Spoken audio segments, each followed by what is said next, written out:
Cynthia with CJ Seminars, 101 to Success. Today, I have a very special guest here with me. Hi! I'm so excited she didn't even get to say my name. Like, hi, it's me! Yay! That's the energy that I like. She is so amazing. I am so happy to have her here. She just inspired me so much. So I'm going to let my guest tell who she is and what she does. Okay, well, hi, my name is Imani Iman, and I am the CEO, the Chief Executive Officer of the Mosaic Group.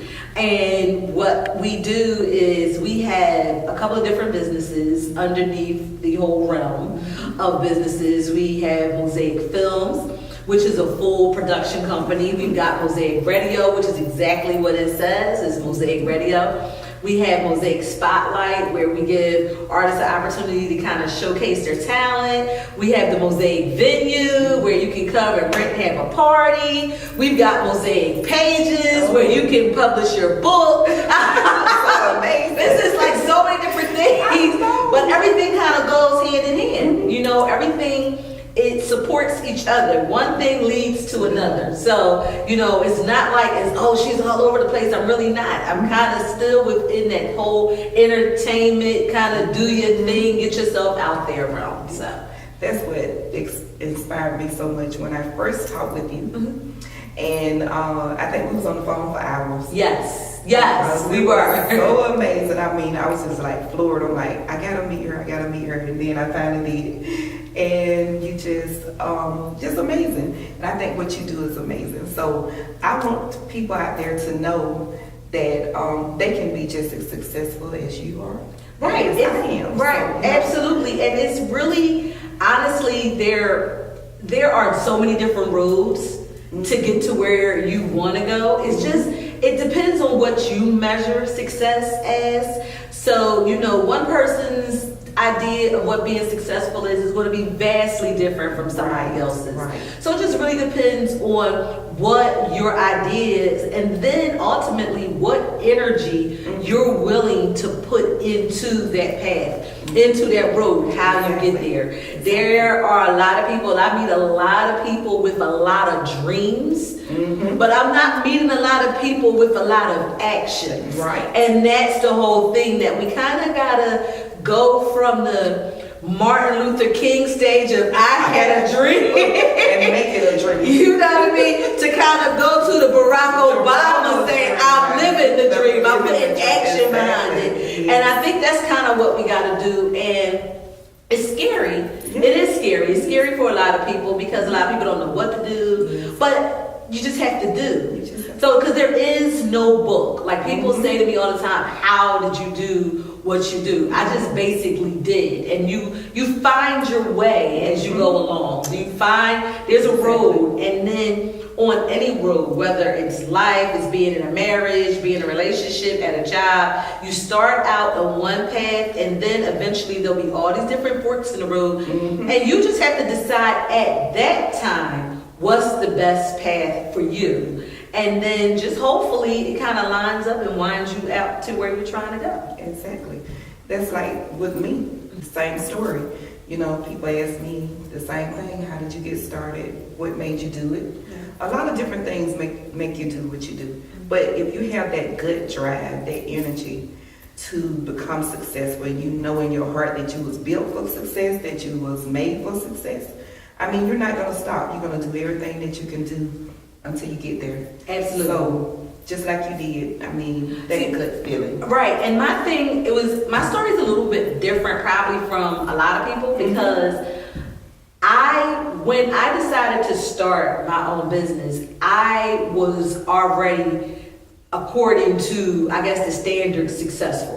I was already in the corporate world. I had achieved what I wanted to achieve there, and I could continue to go up. They made no qualms about continuously promoting me, about offering me different regions of the United States. But my thing was I wanted to create, but it wasn't to create for me. It's always been about a legacy. And it's not just a familial legacy. It's not just about my children. It's not just about, my nieces and my nephews. It's about creating something that will help other people for years and years and years to come.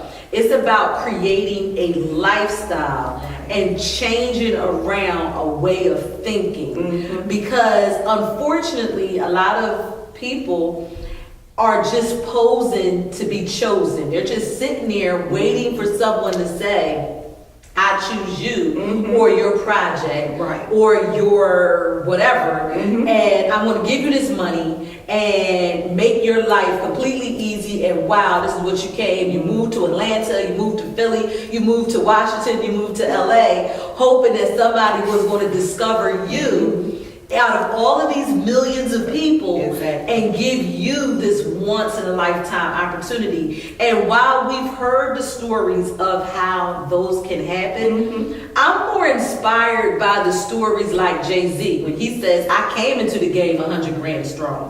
Like he was willing to participate in his own rescue. He wasn't waiting for anybody to give him anything. He didn't wait for somebody to make his food, go shopping, make the food, put it on the plate, and spoon feed it. It's like, okay, I gotta participate in my own rescue. I believe enough in myself to invest in myself. And unfortunately, not enough of us do that. And I'm not talking about any particular color or sex or religion or creed. It's just people as a whole are scared to invest in their most precious commodity, and that's themselves. You're right. You're absolutely right. And I think that would hold a lot of people back. They are scared to invest in themselves.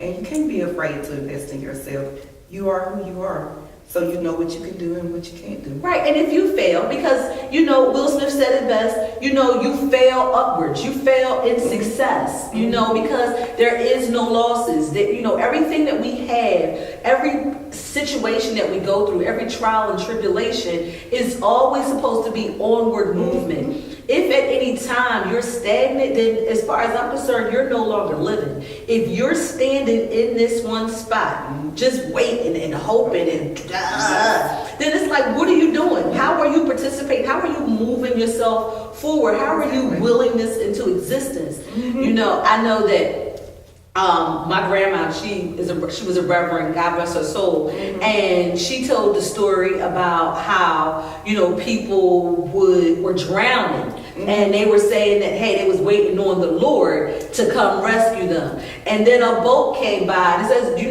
need help, we're going to send a boat down to you. And they like, no, I'm going to wait on the Lord. And then a plane came by, was lowering a rope, and they're like, no, go ahead, I'm going to wait on the Lord. And then eventually they drown, and then they get to heaven, and they're like, Lord, I was waiting on you to come save me. And he looks at them incredulously like, I sent you a boat, okay? I sent you a plane. What are you talking about? I was there. All you had to do was reach out and grab it. And that's a lot of times, that's what has to happen. There's so many opportunities that are out there. For me to have come, I moved to Atlanta in 2015. I'm originally from Philly. Yay, Philadelphia. And for me to have come to Atlanta and have accomplished all that I have accomplished in this short time, it's not that I have any type of secret in or this contact or that contact. I know that I am my most precious commodity, and I was willing to invest in myself. I think we have to apply the same type of ideals that those Fortune 500 companies apply to their individual companies. They become multi-billion-dollar organizations. They're not entrepreneurships. They're multi-billion-dollar organizations because they're constantly taking and reinvesting and reinvesting and reinvesting and making their particular company the best it can be. And if you are your company, then that's something that you should do.